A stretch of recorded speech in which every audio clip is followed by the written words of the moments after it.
Brisbane ICU capacity falls due to COVID. Let's have a look. Hello everyone, Florian.Heise here, and welcome to another episode of HeiseSays. Grab your stein of coffee. I thought we'd talk about this article discussing the fall in ICU capacity here in Brisbane due to COVID infections.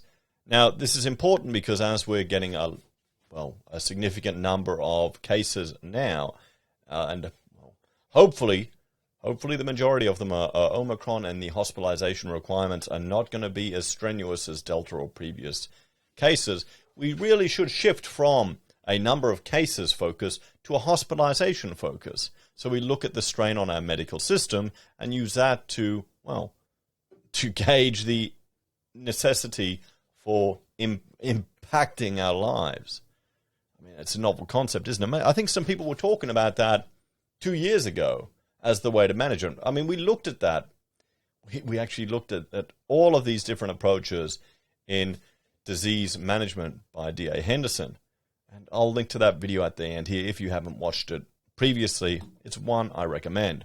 So, today, Queensland had 3,587 new cases. We've got 112 hospitalizations, 5 in ICU. 16,668 cases. And total to date were 19,707. We're actually starting to see COVID here now in Queensland. Everyone, we're not at the same level as other states. We really weren't impacted by it here as much with the actual case numbers. We can see here. Let's have a look at this article from the Brisbane Times. So ICU capacity at the major Brisbane hospital cut as staff fall victim to COVID. By Chloe Reid. Several doctors and nurses have tested positive to COVID-19 at one of Queensland's largest hospitals, reducing the intensive care unit's capacity and forcing the cancellation of surgeries as the health system braces for substantial COVID caseloads. QE2 Hospital. Great, so it's my local emergency department in Brisbane South is the latest to be affected by Queensland's significant COVID case increase, with the ICU now at reduced capacity. And it's a beautiful ICU, everyone. We worked on some proposals for a hospital, so we went and investigated all of the ICUs around southeast Queensland, and it's very well designed. It really is.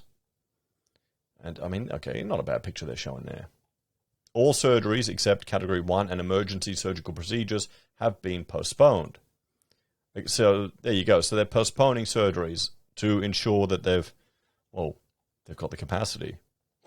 A Queensland Health spokeswoman said staff were expected to return to work in coming days. While we have reduced ICU capacity at QE2 Hospital, we are still able to provide reduced ICU support within the hospital as required, and there's no risk to patient safety, she said. Okay, so they're managing it. They're managing it. This is what's going to happen, guys. Okay, there are a lot of people that are, going down for Christmas, seeing some of the family. There are people that are terrified of this stuff, that are really scared about it. Maybe it's just consuming so much news, or probably because they're a lot older. They're within the age demo. I was talking to one family member in the 70s. He's at the risk. He's got vaccinated. He's not worried. What happens can happen. Perhaps it's the media and the government to blame. That's just, people are so afraid now. Some people are just terrified. I was watching another YouTuber who was talking about Daily Rants. He's changed his name to Daily Insights now. And he's talking about one of his wife's friends on a recent video, and I recommend you check it out. Check his channel out if you haven't seen it before. But one of his wife's friends was so scared of her kids even leaving the house that they'll get COVID. This is not healthy. Are we a whole lot of people going to be hypochondriacs? And this is going to exacerbate the mental illness of a lot of people. And we've talked about this years ago. And this is the price that's happening, everyone. The staff shortage comes as the Queensland Chief Health Officer, John Garrard, said on Sunday 330 Queensland Health staff had contracted COVID, while 724 were in quarantine as close contacts.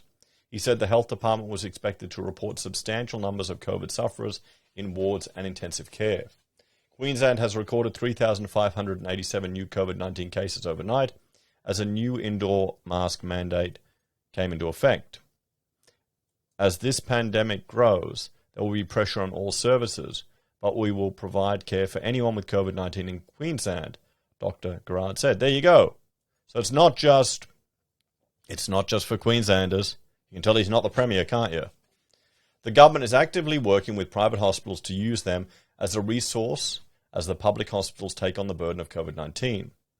We've got a new virus, Omicron, and we're very dominant here with Omicron in Queensland. And we have a very highly vaccinated population. But it is quite hard for our statisticians to give us accurate COVID numbers. They're working on it. So, from Sunday, January 2nd, masks must be worn indoors everywhere, yes. And everywhere except your home or accommodation. This includes all indoor workplaces, public transport, supermarkets, hospitality, cinema, indoor stadiums, airports, schools, vulnerable settings like hospitals and gyms and sporting facilities. Now, here's the thing. You're going to get people that are bitching and moaning about wearing a mask because it's uncomfortable and annoying. And the cloth masks, even these ones, are not going to protect the wearer. And that's not what it's about. It's not about protecting the wearer. I think some people don't understand that yet. It's about minimizing the droplets that you breathe out, containing them closer to your body, so someone who's walking past you can't breathe them in. Now, it's not going to be foolproof. It's not going to be 100%. It may be, if you're walking around, before you know it, instead of infecting 20 people, you infect 19, or you infect 18. You know, the impact that it may have may only be, well, even that's a 10% reduction in your potential spread of the illness. That will reduce the RO value. That's it. Okay, so, I mean, that's the point of it. It may not be 100%, but think about it from their perspective. They want to reduce the number of people that are turning up to hospital. Because now in New South Wales, you had people calling 000 for just getting a test. People are that insane and that scared that they think they're going to, drop off even if they're asymptomatic just to get a test, and that's putting strain on the systems. So they've made their own worst bloody enemy here with all the fear that they've been pumping out. But that's why they're doing this, guys, to impact that replication rate. And so it's not a hill I would care about at all. But I understand why people are frustrated. And at least they're not doing it stupidly like outdoors, in other outdoor venues, which is just ludicrous. But, inside an enclosed venue, sure, that makes somewhat more sense. And guys, the people who are going, check the idiots who put an oxygen reading near it. Yeah, just watch some of Thunderfoot's videos on that one. He's debunked that pretty well. You can kind of also measure your, there's, evidence from professionals in the healthcare industry who wear a mask all day and measure their oxygen level all day. So it's fine. You don't need to wear a mask outdoors if you remain 1.5 meters away from others who are not members of your household. There you go. Children under 12 and people affected by a medical condition or disability do not lawfully have to wear a mask. There you go. See? So if your kids don't have to, and if you've got a medical condition or disability, you're not required to wear one either. So it's only the adults who can manage this quite easily. If you've got a health issue there. And I mean, the problem is if the police just go nuts with it like we've seen. So we're assuming there will be substantial numbers in the wards and presumably in intensive care, even though this is nothing like COVID-19 we saw prior to the vaccination programs overseas and in Australia. COVID testing rates also remain an added strain on the health system, with Treasurer Cameron Dick saying private pathology would not be coming online until January 4th.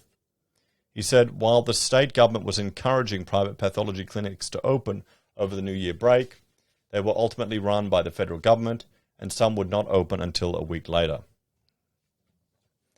There were lengthy delays this week for people awaiting test results across the state, including the UQ, QUT, and some still waiting on Sunday for their results for tests taken on Tuesday. Mr. Dick said, Just hours after the indoor mask mandate came into effect on Sunday morning in a bid to slow down COVID, the state's greatest concern was an accelerated or uncontrolled spread of the virus.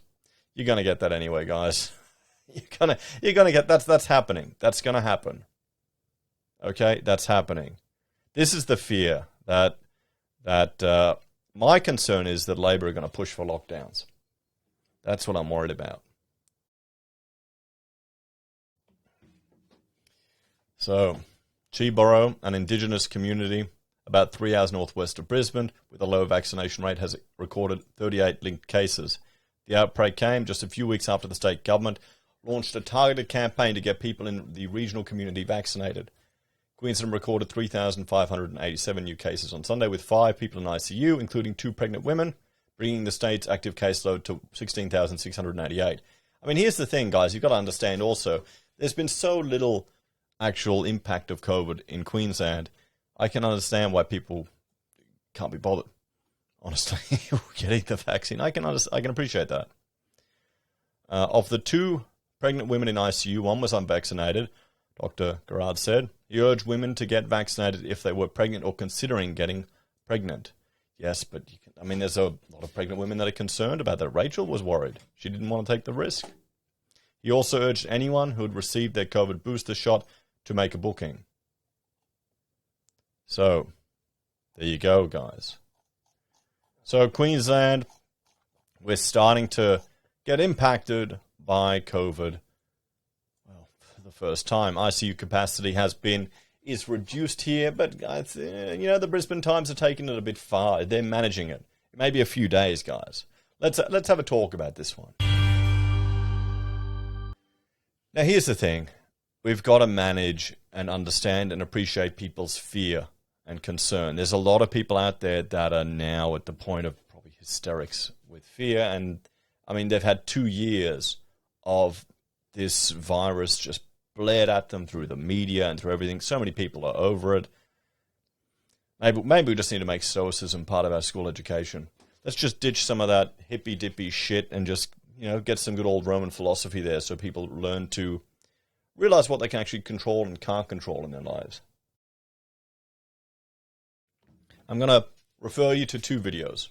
One is from my HeiseSays Real Politik channel, looking at research coming out of South Africa with regards to Omicron enhancing your immunity for Delta and others if you catch it while you're already vaccinated. Okay, so that's a bit of good news. Remember, it's a print, small number of people, so it still has to be replicated. It's still early days. And the other one is disease mitigation. Watch that one. It's an hour-long one. Check it out. And what we need to do is, moving forward, we need to look at the impact of all of these restrictions and impositions the government put on all of us. So when this happens in the future, it can be a more sensible approach, because a lot of this has just been a big mess. But that's what happens with the bureaucracy. Anyway, my fellow Queenslanders, don't worry, it'll be fine. Don't let it get to you. Don't stress out. Don't be afraid. Take care, and I'll see you next time. And check out those 2 videos I mentioned. And I'm going to have my coffee while the outro plays. It's a good coffee, guys. It's cheap coffee, but it's good. I tell you, I'm watching the inflation. We've got to see when those 7-Eleven coffees get more expensive.